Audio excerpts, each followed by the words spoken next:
I think this is an emotional issue, okay?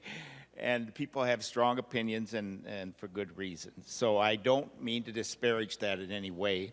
I will say that I have to respectfully disagree with much of the comments by the people who support this bill. Not all, but most of what you said I have disagreement with, okay?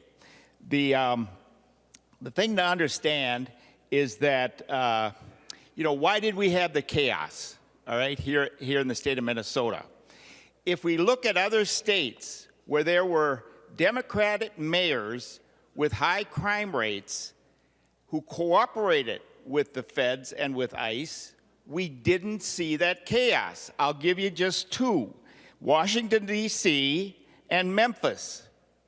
So when the governor and the mayors and the law enforcement cooperated with ICE, you didn't get this. In fact, I talked to a sheriff of one of my counties, and when I asked him about this, he said, well, you need to change the law so that we can work with ICE, because right now, we're under current law, we're being told not to detain criminals so they can be picked up, okay?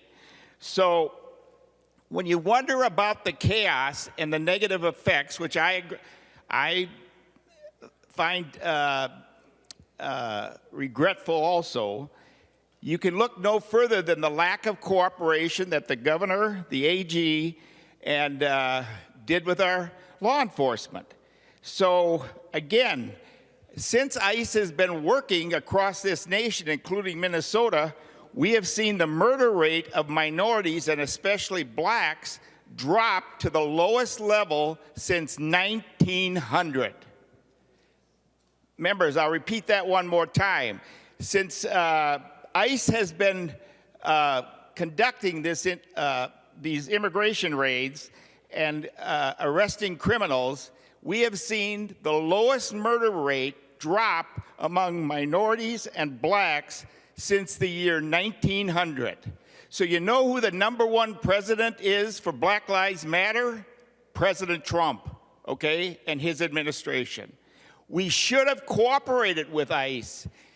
Again, members, why do we have all these illegals here causing this? It's the Biden administration that left the borders open, that flooded our country with millions of illegals, and that's why we have this mess.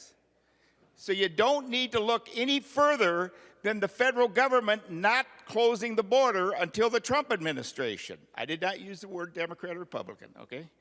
Just as a reminder. I'm trying to be reasonable about this, okay? In addition to leaving the border open, we saw a flood of fentanyl come into this country, killing Minnesota citizens and children, okay? In fact, it's close to 100,000 a year under the Biden administration for 3 years. Do we care about those people? I think we should, especially those young people who are being fed this stuff because the borders are open. Again, President Trump has shut that down. Thank goodness. #2, who have they been arresting? You know, if you do your research, in 2026, they arrested about 4,000 illegals here in the state of Minnesota. Do you know what many of them were? They were convicted criminals of violent crimes, sex offender, drug trafficking, gang members. They were pedophiles. This is convictions members. Murderers, pedophiles, and a host of others. That's what the open border philosophy of the Biden administration has done to Minnesota citizens. So members, is there blame to go around? Yes, but I think you got to look at the 4 fingers pointing back at you when you just blame one side. The open borders and the flow of fentanyl and crime into our country and this state is a huge part of the problem. I support legal immigration. I think we all do, just like our great-great-grandparents came here. An orderly, vetted legal immigration. And by the way, so far in this country, in the state of Minnesota, according to your research, 2.5 million illegals have left this country. 1.9 million voluntarily taking advantage of the Trump administration program of getting $2,600 and a free flight back to their country. they can come back to the U.S. They can get in line, be vetted, and get back here. If they're not criminals, if they don't do harm to our citizens. That's the way it should work. Another 605,000 have been deported by the Trump administration. A percentage of those here in the state of Minnesota. So, you know, as far as the protests are concerned, they have every right under the Constitution to peacefully protest. But they didn't peacefully protest. They antagonized. I'll give you one example. The church, a group of protesters, pro-illegal immigrant, rushed into a church and accused constituents and frightened them and their children and chased them out of the church. That's not constitutional. They have every right to stand out on a sidewalk and protest peacefully. They do not have a right to go infringe on other people's constitutional rights. And yet that's what partly led to the chaos.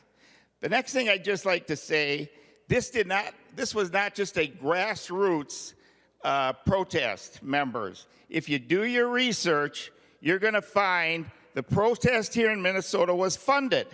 There's a list of at least 6 organizations, one of them the George Soros organization, that gave up to $3.3 million here in the state of Minnesota to fund these protests. This is not organic protest. This is funded by the left and by billionaires who want to see a globalist change in this country. All of us to think this through. We do not want to see ever again, I don't, none of my associates, none of my citizens back in my district want to see what happened with the chaos. But we have to get to the root cause of the chaos. And that has, a lot of that blame has to go to Governor Walz, Attorney General Ellison, and the billionaires that funded this. And the unconstitutional violent behavior of the protesters. Again, they have every right to protest peacefully, but they crossed the line when you do personal injury to ICE members.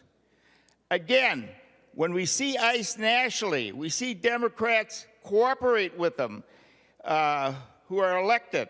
We see crime, drug use, and a host of other things drop dramatically. Oh, the last thing I'll say, and it is the last thing, there is the Federal Supremacy Clause, and that usurps state laws, okay, in every area.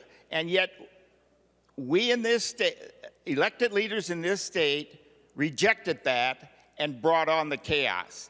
So make sure you point the fingers where it actually belongs, the majority of it, rather than demonizing ICE agents who are simply trying to enforce federal law. Thank you, Mr. President. Please vote red on this bill.